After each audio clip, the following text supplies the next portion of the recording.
Nous sommes la moyenne des personnes que nous fréquentons. Avec Génération Do It Yourself, je vous propose de rencontrer ensemble des entrepreneurs, sportifs ou artistes qui vont littéralement faire exploser notre moyenne.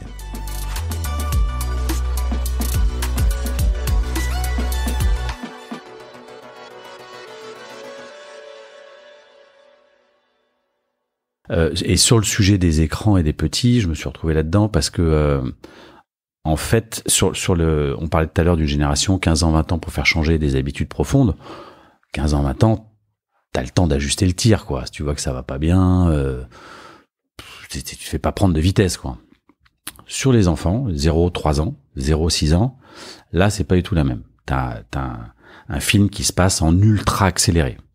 Les enfants qui sont nés en 2023, là, si l'immense majorité des parents, qui sont en général trentenaires, qui sont les premiers à avoir eu des smartphones au lycée, qui sont complètement dans ce monde de réseaux sociaux, d'ailleurs souvent en le subissant plus en étant éclairé et conscient et volontaire, par manque d'éducation, par manque de formation. Donc si ces gens-là, l'année qui vient de se passer là, donc 700 000 naissances, ces parents, quand ils sont avec leurs enfants, passent une grosse partie de leur temps aussi sur leur écran, c'est pas neutre. C'est pas neutre du tout. Ça a un impact massif. Et cet impact massif, il se fait pas sur 15 ans. L'année qui vient de se passer, ça y est, c'est plié, quoi. Conséquence, qu'est-ce qu'on voit arriver avec donc moi quand je vois les évolutions, c'est juste c'est vertigineux, quoi. Aujourd'hui sur 700 000 naissances, tu vas avoir 10% des enfants qui sont identifiés TSA. Donc trouble du spectre autistique qui rassemble plein de trucs, plein de trucs, c'est hyper large. Études scientifiques, tu sais, c'est long, coûteux, études scientifiques, donc ça met du temps à être déployé. Aujourd'hui, des études scientifiques sur le sujet et d'impact des écrans, etc., on a plutôt des chiffres de 2017.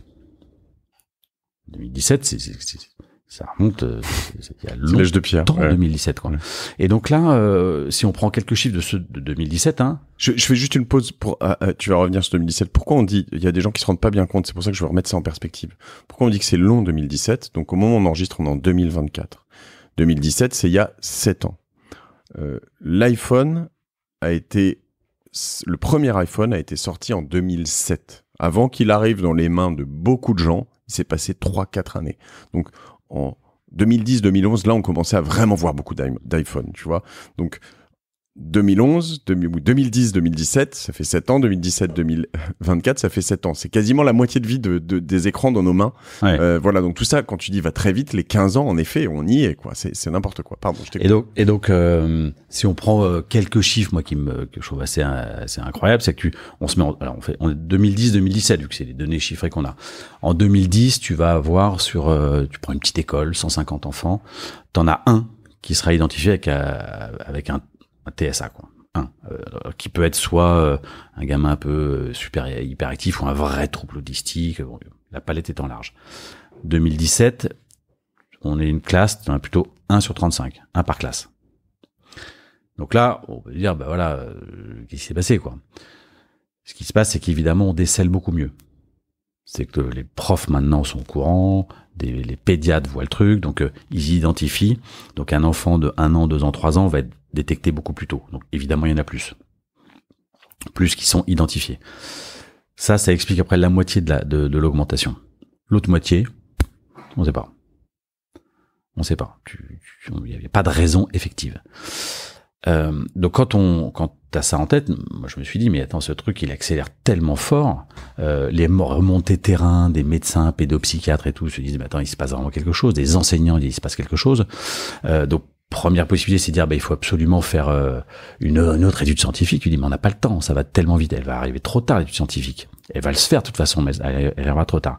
Et donc c'est là où en étant proche de la Fondation pour l'enfance que c'est toujours des histoires de rencontrées par hasard. Moi, je suis associé au sein d'une structure qui s'appelle LER, les entrepreneurs réunis, et un de mes associés se trouvait être trésorier de la fondation depuis tout le temps. La fondation, c'est une vieille maison qui a été montée par Raymond Giscard d'Estaing. Donc on est on est remonté loin, et qui était principalement positionné sur et qui est toujours positionné sur les violences faites aux enfants.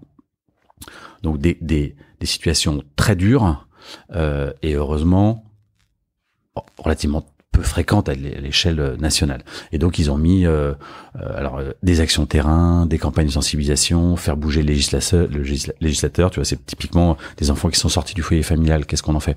Comment s'appelle cette association, pardon? Donc c'est la Fondation pour l'enfance. Ok, la Fondation. Et Fondation qui est une fondation à Britann, donc c'est le plus haut degré des fondations en France, qui est référente sur l'enfance. Donc c'est une maison qui existe depuis longtemps, et comme ils ont un fort ancrage terrain, il y a 3 ans, 4 ans, remontait ce truc de tiens, mais on nous dit que sur les écrans il y a un sujet.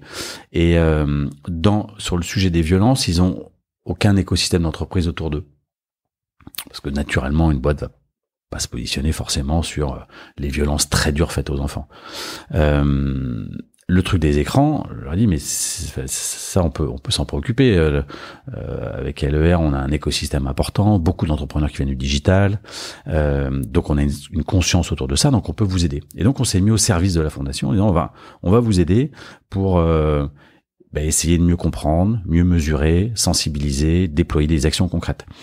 Et donc là, la première chose qu'on a fait, c'est dire, il faut absolument mesurer, sans faire une étude scientifique, parce que, encore une fois, on sera trop en retard. Et donc, on a lancé un baromètre l'année dernière, là, c'est la 2e vague cette année, et on est allé voir les médecins. Alors, sans arriver avec le drapeau numérique, en leur disant, voilà, les gars, qu'est-ce que vous avez vu comme changement important dans les 3 dernières années? Voilà, ça peut être l'école, les parents, etc. Là, t'as 60% des médecins qui te disent, nous, un des changements qui impacte le plus les familles, c'est la place des écrans. Puis je dis, bon. Après, ils te disent quand chez nos patients, on voit un enfant qui a un trouble du comportement, quel qu'il soit, retard de langage, tout ce qu'on peut imaginer, ils te disent dans 9 cas sur 10, dans 90% des cas, on voit qu'il y a un problème dans la famille sur les écrans. Donc c'est sans appel, tu vois. Mais dans quelle famille il y a pas de problème sur les écrans aussi? Voilà. Donc mais enfin tu vois encore des articles de journaux qui te disent finalement l'écran est peut-être un bon truc. Ça reste encore sujet de débat aujourd'hui. Je vais venir après. Donc ce qui est juste étonnant, tu vois. Et donc là on a fait la 2e vague. On a eu les résultats qu'on a publiés le 1er février en faisant une conférence de presse au ministère du Travail avec vraiment un écho fort, et où là on l'a resserré sur la toute petite enfance.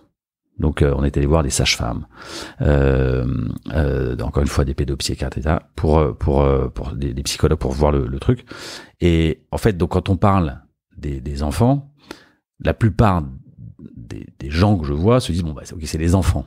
Alors nous, notre sujet c'est pas du tout les enfants, c'est les parents. L'impact numéro 1, il est les parents. C'est arriver à ce que les gens prennent conscience de ce qui est en train de se passer. Après, tu peux continuer, mais au moins que tu en aies conscience. On pourra y revenir sur la théorie du visage mort, sur un certain nombre de choses qui sont factuelles, qui sont établies, dont les gens n'ont pas du tout conscience. Et ça démarre, encore une fois, au plus jeune âge. Tu as un bébé de 4 mois. La façon dont tu vas le nourrir, t'es papa, tu files ton biberon, n'est pas neutre. C'est-à-dire que le premier sujet d'éveil d'un enfant, le truc qui va faire qu'il s'ouvre à la vie, quoi, c'est de capter le visage. C'est le truc le plus complexe, en fait, c'est d'arriver à comprendre quand t'as quelqu'un en face de toi, toute cette palette d'émotions, de le regard, le sourire. Ça, c'est d'une complexité absolue. Il y a pas plus complexe, en fait. Ça, si je l'éteins, si dans la première année, au lieu de passer 100% de mon temps d'échange avec l'enfant, je le divise par 2, parce que l'autre moitié du temps, j'ai le visage mort qui fait que si à un moment là, je prends mon téléphone et que je commence à regarder Insta, tu vas te dire, il doit regarder un truc important, mais mon visage va s'arrêter, quoi. Entre nous, c'est pas un problème, parce qu'après, oui, t'as déjà fait une grosse partie du travail. Pour un enfant, c'est un sujet. Et si tu fais ça pendant sa première année, ça a un impact. augmentation des retards de langage, 100% de progression en 10 ans. C'est-à-dire que t'as des gamins qui ont 3 ans qui répondent pas tellement à leur prénom, quoi.